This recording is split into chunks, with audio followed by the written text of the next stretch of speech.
Welcome to the Resilient Retail Game Plan. Hi, I'm your host, Catherine Erdley, a small business and retail expert. And I'm also the founder of the Resilient Retail Club, which is my membership group and mastermind for product businesses. You can find out more at resilientretailclub.com. And speaking of the mastermind, today I am joined by the fabulous Jamie Watkins. He is one half of the duo behind the amazing interiors brand Divine Savages. Jamie's been in the mastermind for a few months, and he's jumping on today to share his story, how they got started, what he's learned along the way, and also a little bit about what it's like being in the mastermind.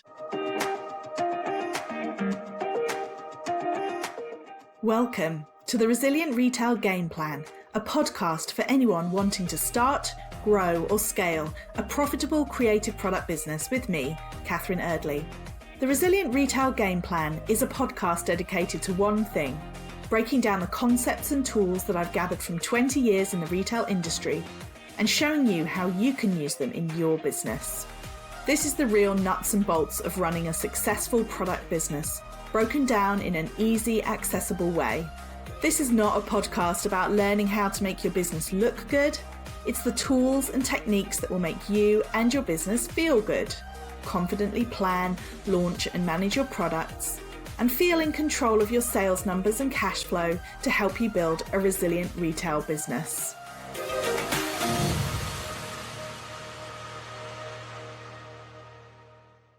Jamie, thank you so much for joining me on the podcast today. Do you want to start off by introducing yourself and your business?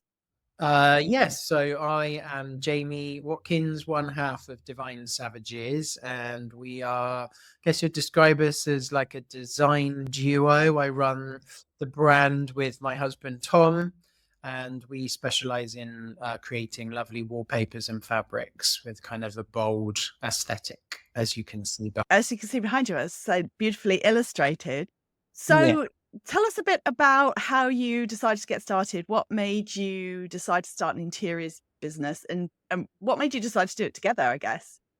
Yeah, like Tom. So Tom's background is in fashion, and he was working for an agency, fashion and branding, Mhm. and got to a point where he was ready for a bit of a change. And so he was thinking about something that he could do as like a side project, or hopefully potentially leading to like something that he could do full time. Mhm. I was working in TV, so very different. We were both starting to decorate our house. We bought a flat in South London, so we were starting to put our stamp on that. So like interiors felt like a shared space that we Mhm. both had a passion for. We've both always loved wallpaper. So it started like that. And then, yeah, we decided to like, let's create a brand and like see where it goes. So it kind of was all very quite organic, and we didn't put too much thought into strategy and long term. It was always just meant to be kind of Tom's side hustle. And then, yeah, it grew and grew quite quickly, and then became this kind of like, yeah, bigger than we expected kind of brand that I ended up quitting my job maybe, yeah, 3 or 4 years in. I think we run it like properly together. So yeah, it's been a Yeah. kind of crazy journey, but yeah, started from like that kind of seed of an idea of let's do something fun. And what year was that? What year did you start? I think it was 2017, if my Uh-huh. math is right. Yeah, like late. I mean, yeah, we started thinking of the idea earlier, but things get in the way, and you kind of also start to doubt yourself about, oh, we don't know how to run a business, or we don't know how to make paper, and where do we even start? So, yeah, it took us a while to get going, just because we had a few like, yeah, like, is this really the right thing to do kind of Right. thing? Um, Yes. Eventually we got going, and I think we launched the brand in October 2017. Wow. So seven years, and you started with wallpaper. That was how it started. Well, we bought our flat and we just painted it all grey, because that Yeah. was very like the thing at the time, and it was like easy, like we've decorated the flat in like a week. But everything was very neutral and grey. And then it was maybe 2 years later, we were like, actually, this isn't our vibe, and we're Mm. much more like into pattern and colour. I grew up with like my mum using wallpaper pretty much in every room in the house. So Uh-huh. always had like a soft spot for wallpaper, and I could see that like it was having a bit of a renaissance in like interiors itself as well. Yeah. Although we didn't really like too strategically in terms of like wallpaper is having its moment. Let's do that. It was more, yeah. So then I think it started maybe with we couldn't find a shower curtain. We had like a bathroom. We didn't have the budget to like revamp it. So we were like, oh, let's just get a really cool shower curtain. It's like all the stuff was like white. So it's something really bold for that space. But we couldn't find anything. So I was like, well, Tom, you're obviously good at drawing. So why don't you design something? So it kind of started there, and we managed to find someone that could print and make it. And yeah, lots of friends were like asking, "Oh, where did you get that shower curtain from?" And we are like, "Oh, we just made it." So that was kind of like the seed of, oh, maybe we could like sell these, or other people might be interested in them, kind of thing. And it grew from there. Yeah, wow. And what was the point at which you realized? I mean, I suppose it helps when people start asking things like, where did you get the shower curtain? Could I have one like that? But was there a moment where you realized, oh, this is going to work? Yeah, it was hard. I think once Tom had decided he wanted definitely to get out of the role he was in Yeah. and do something different. So I think that was pushing us towards, let's like put this out there and see what the feedback is. But it's very much like Instagram that was the catalyst. We started like teasing the kind of brand launch, I guess you would Mhm. call it, even though it was Yeah. like very low key. But we started like we created the account way before October. I think it was probably like in the summer of that year, and just started like teasing little snippets, or even just like the logo, like saying coming soon. And loads of people were like really interested in, oh my God, like Divine Savages, what is this? And so that kind of that dialogue with people started quite early on, which I think was like, and then again, Instagram was a very different place 7 years ago. But yeah, we kind of started creating a bit of like a community around Divine Savages. We'd even like before we even had a website. So I think we had that traction, and that kind of, yeah, we kind of realized, oh, maybe like there's something in this, like people seem to be really interested in it, Yeah. Yeah. even though we didn't have any products at the time. And did they even know it was an interiors brand, or were you just saying Divine Savages? Yeah, I think we were pretty clear like what we were going to be about in Yeah. terms of interiors. Yes. And that I think helped get those kind of interiors following us, like excited to know like what we'd be coming up with. Amazing. So what would you think have been some of the highlights then so far? Yeah, it's always hard. You like when you run a business, you're always like in the moment, like doing stuff. So we're Yeah. not good at reflecting on what we've done. But yeah, we, off the top of my head, we did a collaboration with the Natural History Museum, like Yeah. really, like quite early on, I think maybe in our second or third year. So that was amazing. We worked with them to create a collection of like wallpapers, fabrics, lampshades, cushions, using their archive from the museum, which was amazing. So Tom got to like rummage through all their kind of like centuries of like designs. Yeah. That's cool. Fabulous, because it's such an iconic name. And I love the fact that they were bold enough to do something like that. I think that's really interesting. And yeah, Yeah. the collection itself is fabulous, pulling from the archives. It fits so well, and it's a really nice. Yeah, the synergy was like great. I mean, we just reached out to them, and I think we were like, me and Tom were talking about, okay, we're kind of, it must have been like a year in, and we were like, collaboration would be great just to like Yeah. help get our brand out there a bit more. So it was just like a kind of, we just were joking, like, let's draw up a like wish list of who we'd love to work with. And it was like big brands, and yeah, like Natural History Museum was like at the top. And yeah, we just like reached out to them somehow, like through Google, managed to find a contact. And yeah, then they like, we just thought we'd never hear back. But Yeah. yeah, I think we kind of, it's very like the stars were aligned. They were Yes. kind of looking to get into interiors more with their like brand. They were doing like some work with Farrow and Ball on paint Hmm. collection. And I think at the time, made.com, they were doing some like kind of art prints for the home. Right. Yeah. And then we were like the third piece of that kind of interior story with our wallpapers and fabric. So yeah, it was good. It was like amazing for us, and really pushed Divine Savages like out there more press wise and kind of coverage. So that was great. It's such a good example as well of just asking sometimes, just what's the Yeah, worst that could happen? They'll just never hear exactly. back. But Yeah, exactly. And that's what we thought would happen. And then obviously it worked out much better. Other things we were stocked in heels, which was amazing, like our cushions, and actually some of the natural history cushions were Mhm. in heels, and that's like always been like one of our favorite kind of interior stores in London. Yeah. Always like wander around like way before we like worked in interiors, loving that store. So to like then walk around and see our cushions in there was like Oh, that amazing. must be amazing. Yeah, I used to work on Tottenham Court Road and I used to go to Heels sometimes on my lunch break, just as stress Yeah, relief. exactly. So yeah, that was cool. Yeah, so no, it's been like a crazy ride. I wanted to pick up a little bit about PR because, first of all, I'd like to just ask, because if anyone's listening and they're an interiors brand, whether Mm. that's wallpaper, whether that's more home furnishings or home accessories, things like that, like how important do you think PR is particularly in the interiors world for an interiors business?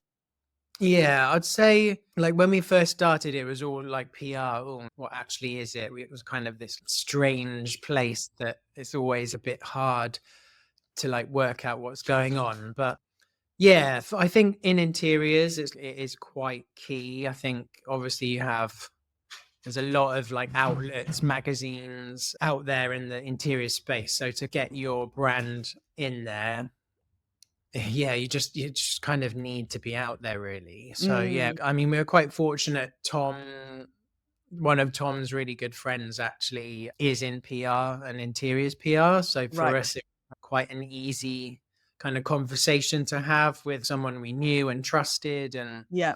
yeah, we ended up, so they still manage our PR now, Emma and Josie. So yeah, I think for us, it's balancing.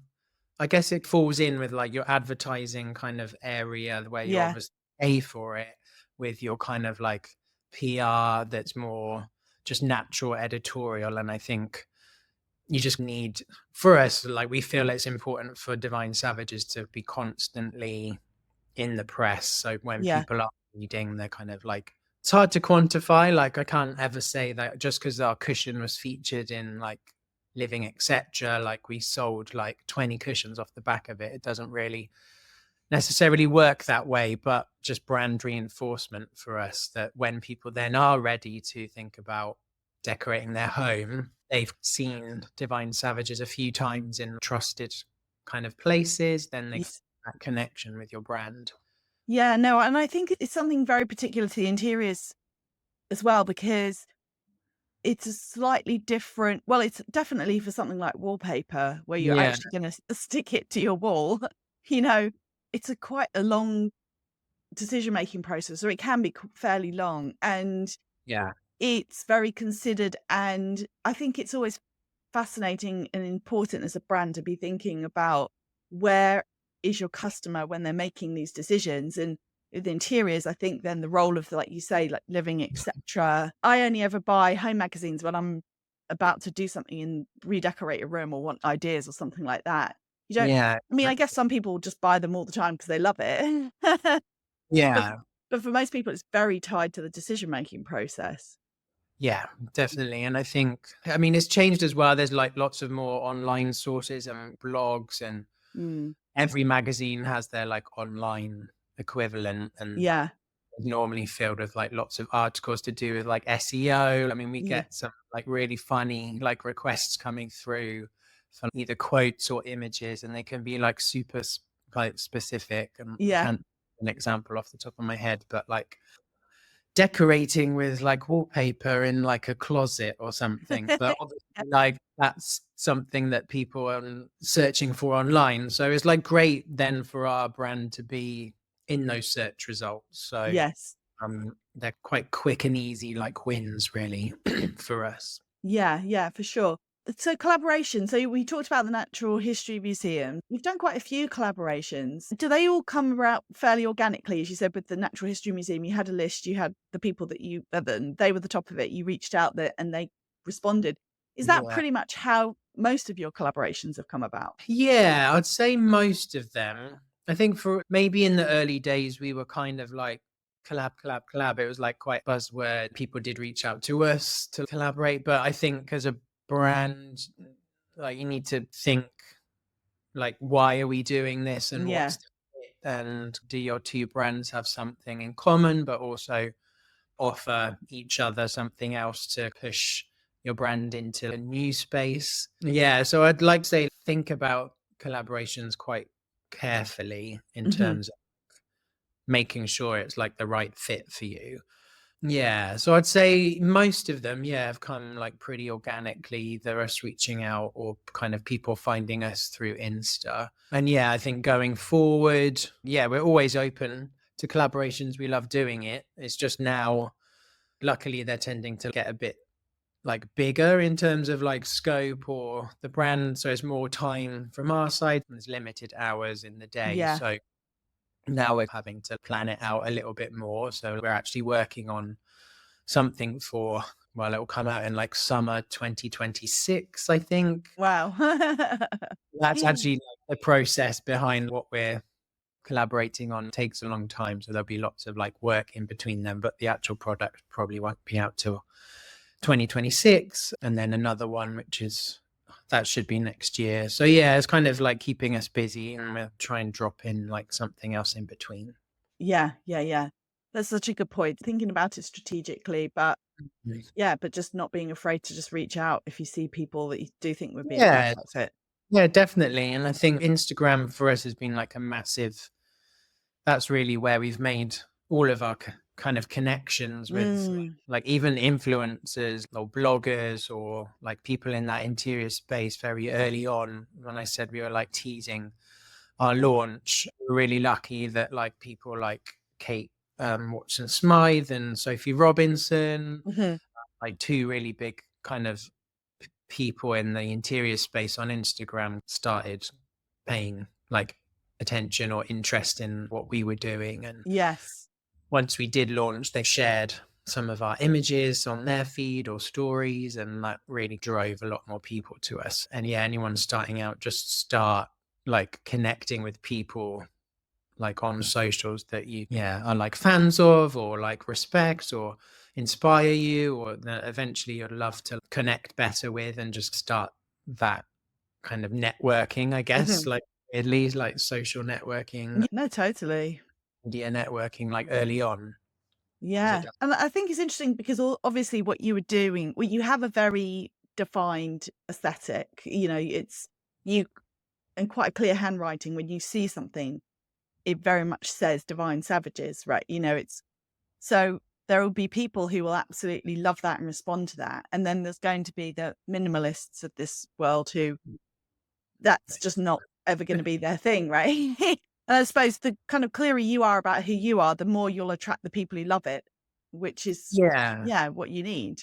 Yeah, you need to know who's into your product at the end of the day. And yeah, there's no point us trying to tempt the kind of grey Scandi fans to us, because it's not what we do. I was going to mention, like, I think back on the PR and like magazine like area, I guess interiors is obviously a very visual kind of medium, like design. So photography, images are like key to it. So I think, Mm, and that's why like PR for us, like we have that image bank now. We're quite like yes. we're 7 years in. So thankfully we have like, a lot of images in our kind of library that we can share. So when journalists or editors or whatever are looking for something, like they are often quite specific requests, but hopefully we have something like that Yes. we share with them that kind of fits their brief. Right. Right. Yes. So good imagery. And that was that a very conscious decision right from the get go, good imagery. Yeah, definitely. Yeah, I think, I mean, and again, Instagram has changed so much in 7 years. Everything's elevated. Like everyone like is so professional now with the kit and the tech. So Yeah. yeah, and I mean, yeah, obviously, like the core of what we do is wallpaper. So yeah, those images are like key for us getting across like our aesthetic, the print, the design, the detail. Yeah. Yeah.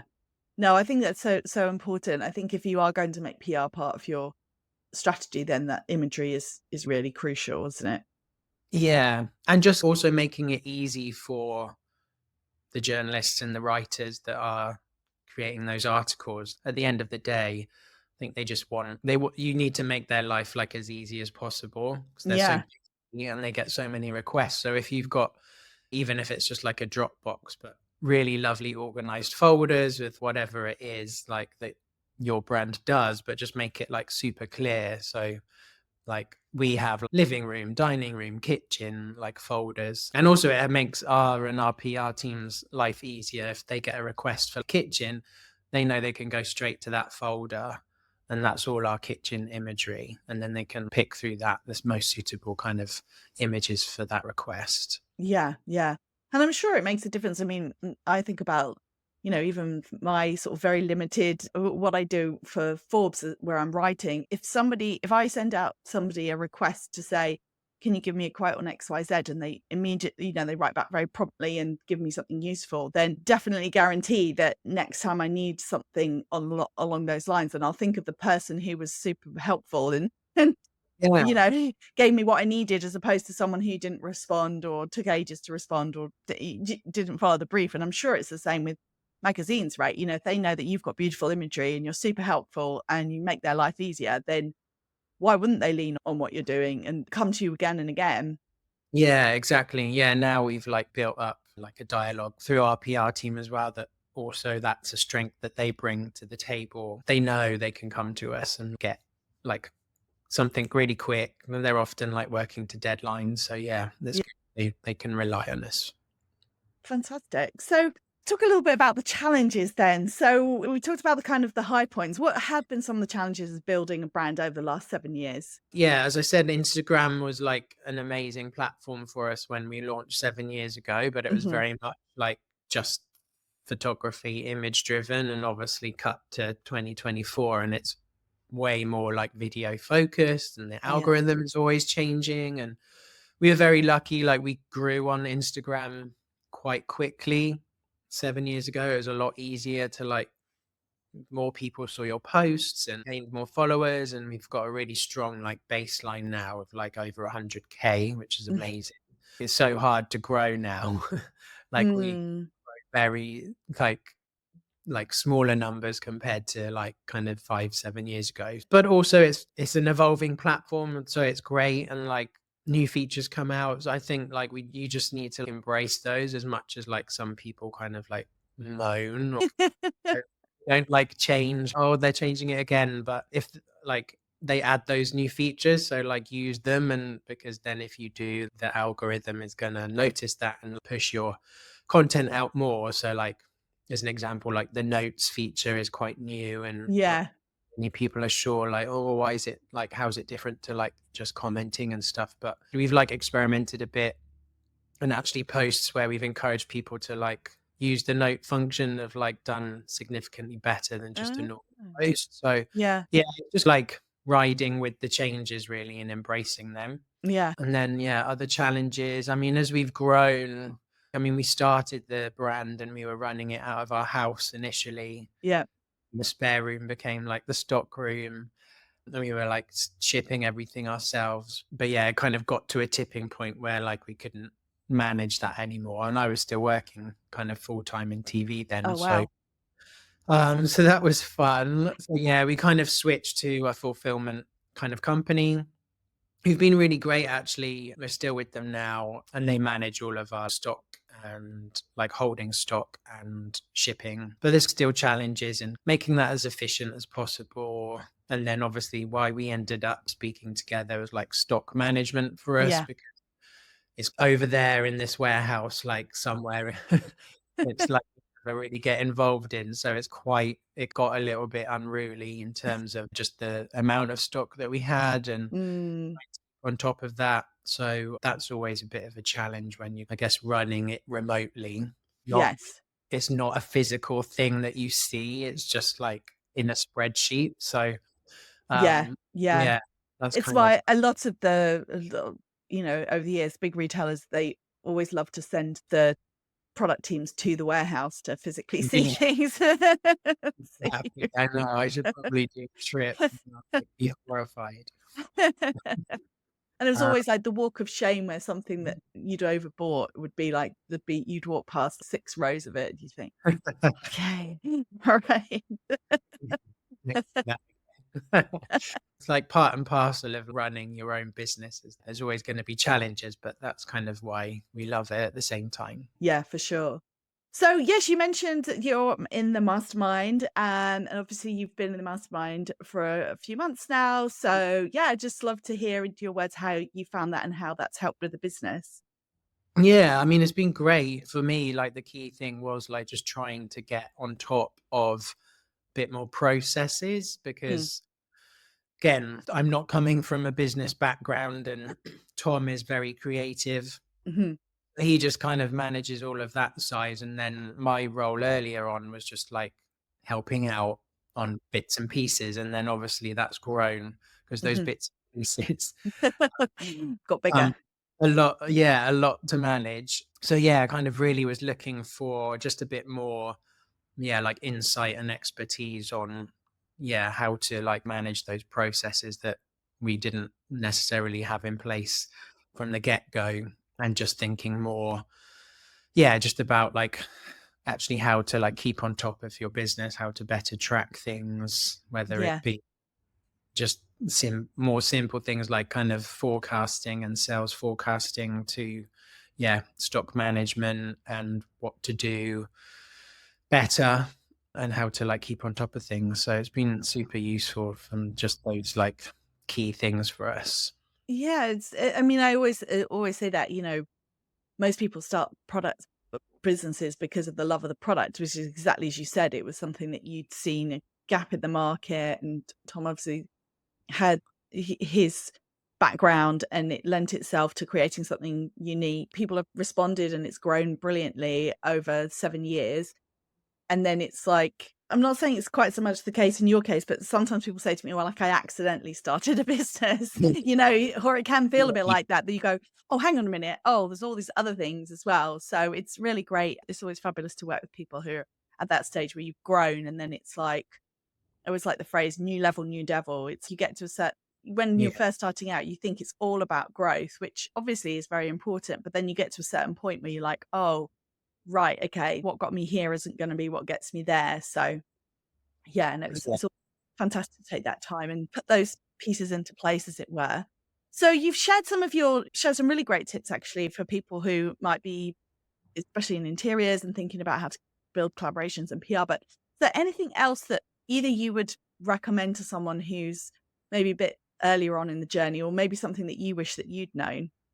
As I like alluded to at the start, we like it took us a while to get going because we were like, oh, a bit nervous and oh, is Yeah. this, do we know what we're doing? And who are we to think that we could like design and make wallpaper? We've never done that before. And so Mhm. like, yeah, just kind of ignore those like negative like thoughts and just crack on with it because we probably would have had a year head start if we had.